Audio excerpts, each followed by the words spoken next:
In the last video, we talked about how capacitors are devices for storing electric potential energy, and the capacitance is a measure of how good the capacitor is at storing that electric potential energy. And we wrote down an equation for the capacitance to be the amount of charge on the plates of a capacitor divided by the potential difference between the two plates of that capacitor. I made the claim at the end of the last video that the capacitance of capacitors ultimately just depends on the geometry of the capacitor, and I would like to show that to you.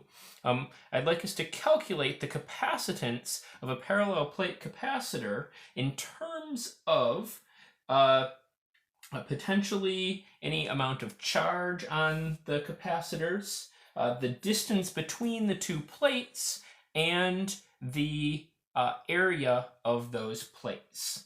So let me draw a picture of what I mean, what we're thinking about here. So what we're thinking about as a capacitor is we're going to have a couple of plates of charge. So this is a metal sheet of charge. We'll put some charges plus Q on that metal sheet. And then next to it, we'll put another plate of charge. All right, so here is a second plate of charge, right? And then we're going to separate those two plates by some distance, little d. All right, so that's the distance that we're separating the plate. I better move this up now that we've seen some of the stuff from last time. So separate these two plates by a distance d, and we'll give each plate some area A. So both have an area A. This one also has an area A. This is charge minus Q on it.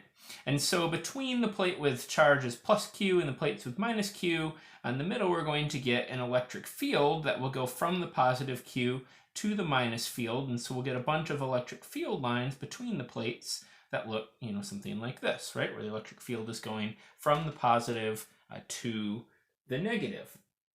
And so what we're interested in is, in terms of these variables, Q, A, and D, can we calculate the capacitance of this object? So the formula that we have for capacitance, recall, is that C is Q over delta V. So what we're going to do is we'll assume that the plates have charges Q, plus Q and minus Q on them, but we need to work out delta V in order to calculate the capacitance. Well, we have some formulas for delta V. One of the formulas that we had for delta V is that delta V depends on the amount of electric field and the path that you walk through that electric field. So we can compute delta V if we know what the electric field is and we know what sort of path we want to walk through that electric field. But that means that we need to actually know what the electric field is between these two plates. So we're going to use Gauss's law and use that to figure out what the electric field is in between these two plates, because this is a nice symmetric situation here, right? Really large planes. This has some nice planar symmetry. So we can use Gauss's law, find the electric field. Once we know the electric field from Gauss's law, we'll be able to calculate the potential. Once we know the potential, we'll be able to calculate the capacitance. So this is a great review of basically everything that we've talked about since spring break and even a little bit before that. All right, so let's dive in. So to find Gauss's law, we need to have a sketch of the situation, and we need to have sketched the electric field lines, and so we've done that. I'd like to redraw this sketch directly edge on, and specifically what I want to draw is, if we look at the two plates again, the plates actually have some thickness to them, right? The plates actually have a little bit of thickness to them, right? So I'm going to draw the plates with a bit of thickness to them. And remember that it's a metal plate, so inside the plate is a conductor, right? So if we recall, what's the electric field inside a conductor? The electric field inside this conductor is just going to be 0, because in a conductor there's no forces at play. Everything's in equilibrium, and so there's no electric field in there. Now there is, though, between the two plates, there's going to be some electric field there, and we know it goes from the positive plate to the negative plate, so we can draw in some electric field lines here in between the two plates. Now, for Gauss's law, what we need to do next is, once we've sketched in what we expect the electric field lines to look like, we need to imagine a surface where we can calculate the flux that's going across that surface, right? And so you might recall, for big planes, we needed to make these sort of cylinders, where part of the cylinder was on one side of the sheet, and part of the cylinder was on the other part. And then what we're interested in is we're interested in the electric field, maybe right here, some distance, maybe not d, maybe it's d over 4 or something, right? Just, some amount away from the surface. And we're going to try to mirror that in between with having a nice Gaussian surface that is part on the inside and part on the outside. Now remember, this Gaussian surface is actually 3D, right? This is just the edge-on view, but technically, right, there's, part of the cylinder is above the surface here, and part of the cylinder is down below the surface here, right? It's a cylinder with part of it above and part of it below, all right? So, all right, we've drawn our Gaussian surface. What's the next step for using Gauss's law? Well, we should probably write down Gauss's law, right? So let's move this up a little bit here, so I've got a little more space to work. All right, here we go. So Gauss's law, well, Gauss's law says that the flux going through this surface that we just imagined, the flux, and remember that the flux is calculated as the electric field dotted with the area of that surface, right? All the little pieces of that surface, all those little dAs. And we want to add up the flux over that entire surface, so the flux is E dot dA. That's going to be equal to however much charge we've enclosed in our imaginary surface, Q enclosed, divided by epsilon naught. All right, so we've got the flux through the surface equals Q enclosed over epsilon naught.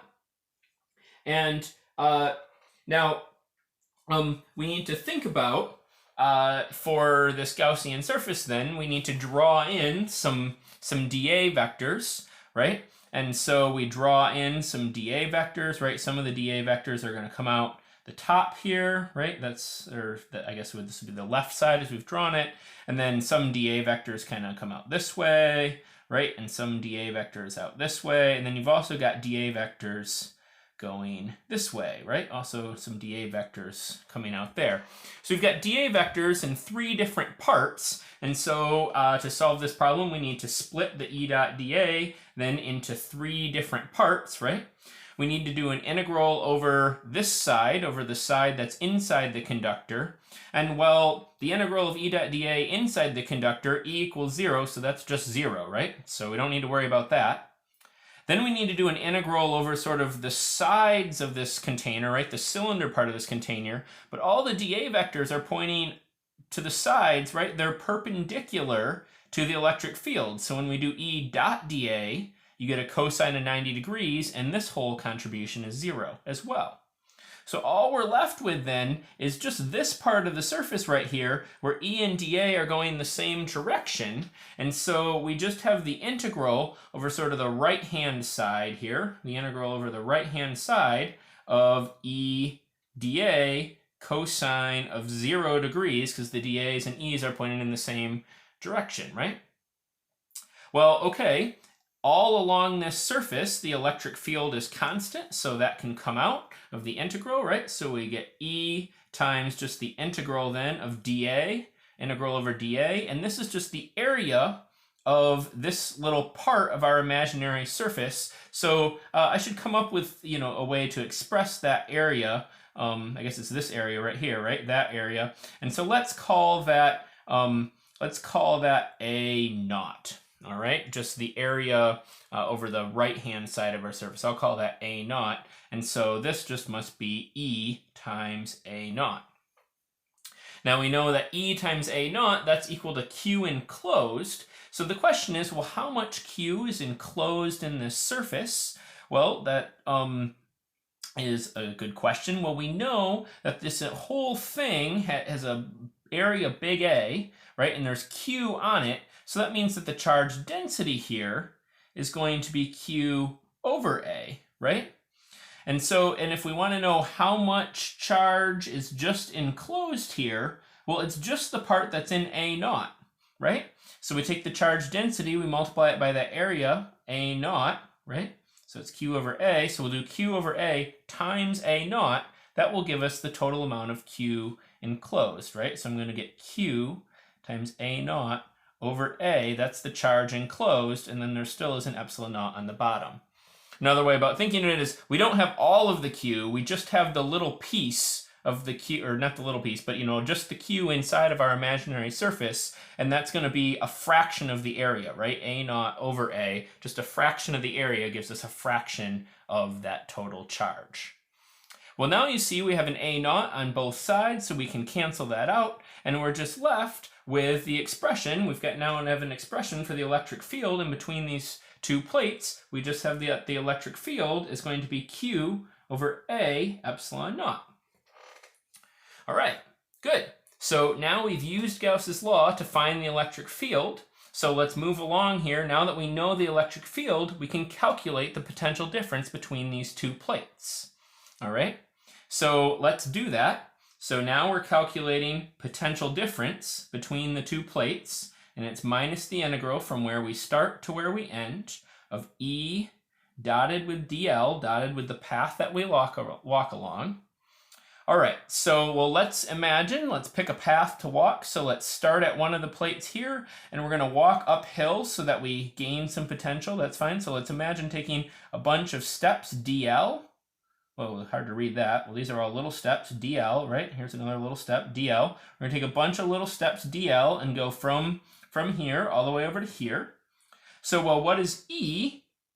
Well, we can plug that in, right? So it's gonna be minus the integral, a couple things. The integral I to F, right?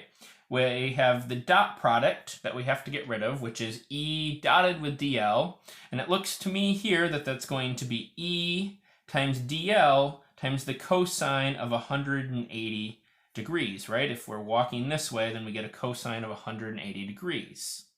What's the magnitude of E? Well, we just wrote that down. It's Q over A epsilon naught. So we can write minus the integral of E is Q over I said A, could actually write an A, Q over A epsilon naught times dl, and cosine of 180, of course, is minus 1.